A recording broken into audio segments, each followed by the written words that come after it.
What? Sorry, I haven't eaten in 16 hours.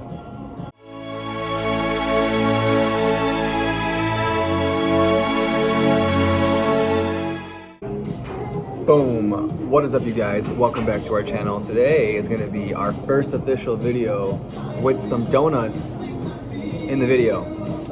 Obviously, you can tell that today's topic is going to be intermittent fasting, all about it, the pros, the cons, and our personal experiences. So, intermittent fasting, you might ask, what is it? Intermittent fasting is different from other diets that people are probably familiar with because it's more focused on when to eat instead of what you're eating. So it's all based around times in which you are fasting versus windows where you're eating. Yeah, exactly. I think it's a really good tool because you're not restricting certain nutrients, not restricting certain foods.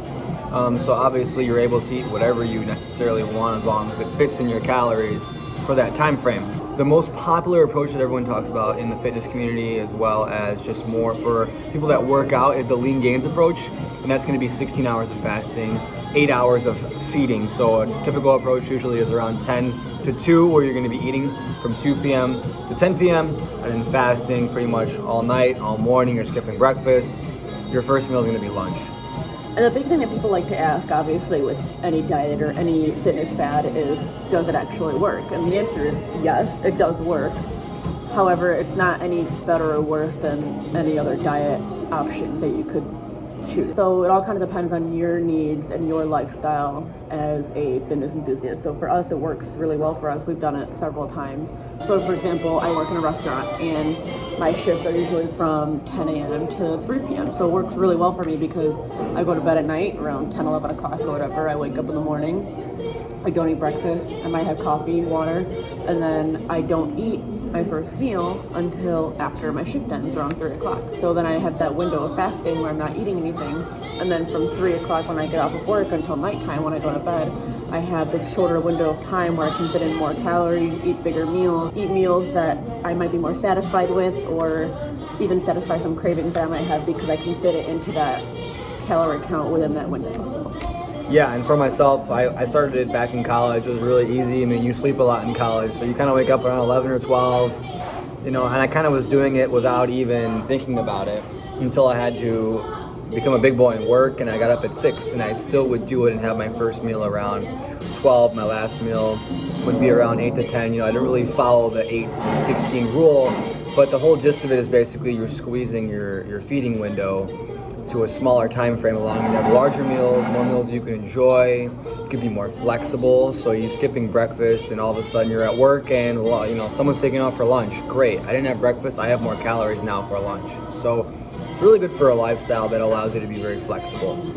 If you were to look up intermittent fasting, you'd probably see all these amazing benefits in terms of increased muscle mass, reduced, insulin sensitivity, as well as lower in inflammation, etc. The science on that and the percentages in terms of your testosterone increasing is still in the normal range. It's nothing spectacular. There is also some research in cell regeneration because obviously your body's not always digesting food. For 16 hours, it allows your body to work on other things like cellular regeneration, etc. But I really haven't seen anything crazy, and there really isn't much literature on that yet. So I would say that intermittent fasting is just as spectacular as any other diet and any other caloric deficit. You're still gonna get the same benefits, so don't think it's anything spectacular. It's just more of a lifestyle choice. Yeah, intermittent fasting can just kind of be looked at as another tool in your toolbox that you can use, another option that you can choose depending on what you want in your lifestyle that might work for you and be beneficial for you. So it's not the ultimatum big fix-it fad, it's just an option that you have that you can use and try and see if it works.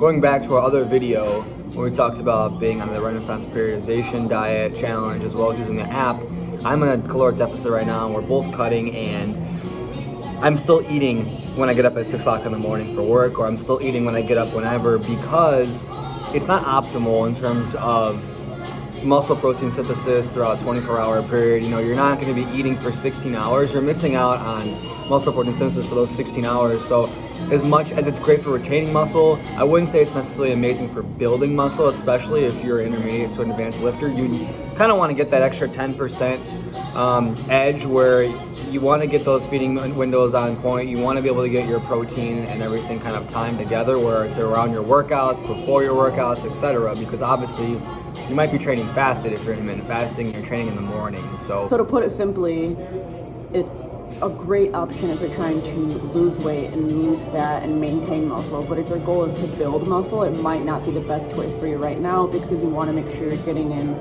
enough protein at different times of the day so that you're constantly growing and pushing yourself and not leaving too much time without protein. yeah, try to eat 160 grams of protein in 8 hours. It's not fun sometimes at all. That's why you eat Krispy Kreme. It's hard to eat enough protein all day. Yeah. For me anyways. So like it might not be optimal for you. So that's just something to keep in mind. Another con is that kind of going off of what you said, it's based upon your lifestyle. It might not work for you because you really like having breakfast in the morning because it keeps you satiated throughout work, and you might not be able to focus if you're hungry, etc. So it kind of just depends on your mentality, your personality, and what works best for you. For me, when I'm at work, I'm distracted. So I'm not thinking about food as much as I am if I'm sitting around at home with a fridge full of food upstairs. So it's kind of like... Bottom line, there's no secret. Do what fits your lifestyle and your schedule, because that means you're going to be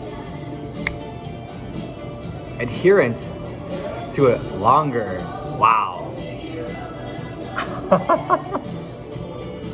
It's so good. And on that note, this is why we will enjoy the rest of our donuts. Alright guys, really hope that you enjoyed this quick video on intermittent fasting. Don't forget to hit that like button as well as to subscribe. We're going to be having videos every Monday as usual. Yes, and don't forget to hit the bell so you get notifications for those videos that come out every Monday. And leave your comments below with any questions, or if you just want to say what's up. Say what's up.